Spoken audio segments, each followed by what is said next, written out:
dictateur sans élection. Ce sont les derniers propos de Donald Trump à l'encontre de son homologue ukrainien Volodymyr Zelensky. Un changement de ton qui marque vraisemblablement l'orée d'un nouvel ordre mondial, puisqu'en à peine 4 semaines seulement après son arrivée à la tête de la Maison-Blanche, Donald Trump a fait des États-Unis un allié moins fiable.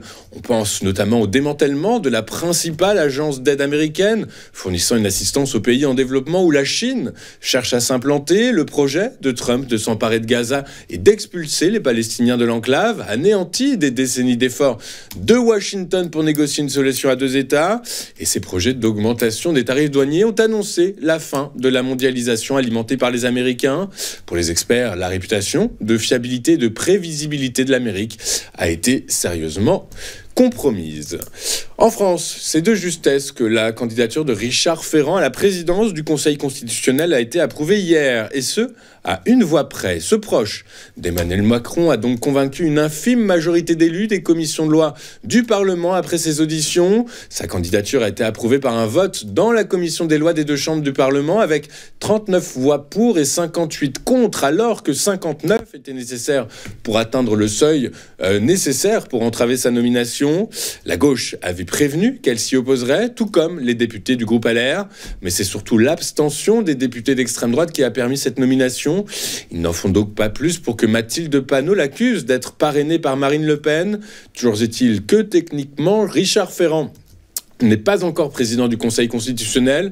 Non seulement il a la possibilité de se rétracter dans les prochains jours, mais encore Emmanuel Macron peut aussi faire une autre proposition de candidature d'ici le 8 mars, date à laquelle Laurent Fabius rendra son siège. Regardons maintenant ce qu'il s'est passé sur les principales places financières de la planète hier. Et en Europe, les principaux indices actions ont terminé en forte baisse. Les investisseurs inquiets des avant-derniers propos de Donald Trump sur les droits de douane. Il a en effet annoncé mardi qu'il imposerait de nouveaux droits de douane sur les automobiles d'environ 25%, mais aussi sur les produits pharmaceutiques et les semi-conducteurs. Avant-dernier propos, car hier, le président américain a déclaré qu'un nouvel accord avec Pékin était envisageable. Je le cite, « En 2020, nous avions déjà conclu un excellent accord commercial avec la Chine et un nouveau traité est possible », a affirmé le président américain s'adressant à la presse.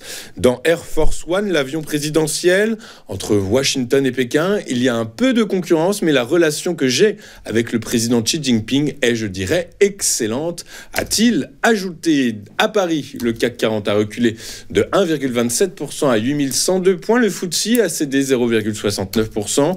Le DAX est lui replié de 1,71%. À Wall Street, les principaux indices actions ont clôturé dans le vert hier dans un climat d'attentisme alors que les investisseurs intégraient les dernières minutes de la réserve fédérale américaine. Le S&P 500 a gagné 0,2%, terminant à un nouveau record de clôture, son 3e de 2025. Le Dow Jones a progressé de 0,2% et le Nasdaq de 0,07%. En Asie, ce matin, les inquiétudes concernant la politique tarifaire du président américain Donald Trump restent au cœur des préoccupations des investisseurs asiatique. Le Nikkei a chuté de 1,2% pour clôturer à 38 678 points. L'indice Hang Seng de Hong Kong a reculé de 1,3% à 22 640 points après que la Chine a laissé son taux d'intérêt de référence inchangé, une mesure qui, selon elle, vise à maintenir la stabilité financière. L'indice Shanghai Composite a lui perdu moins de 0,1% à 3 349 points. Enfin, sur le marché du pétrole, les prix ont clôturé en hausse hier, portés par les attaques ukrainiennes sur des infrastructures énergétiques russes. Le prix du baril de Brent de la mer du Nord pour livraison avril a gagné 0,26% à 76,04 $. Quant à son équivalent américain, le baril de West Texas Intermediate pour livraison mars, il a lui avancé de 0,56% à 72,25 $ l'unité. Nous allons marquer une toute première pause dans cette édition du 20 février. Juste après, comme convenu et comme vous en avez l'habitude, nous retrouverons Éric Seban et son Chronodax. À tout de suite sur TV Finance.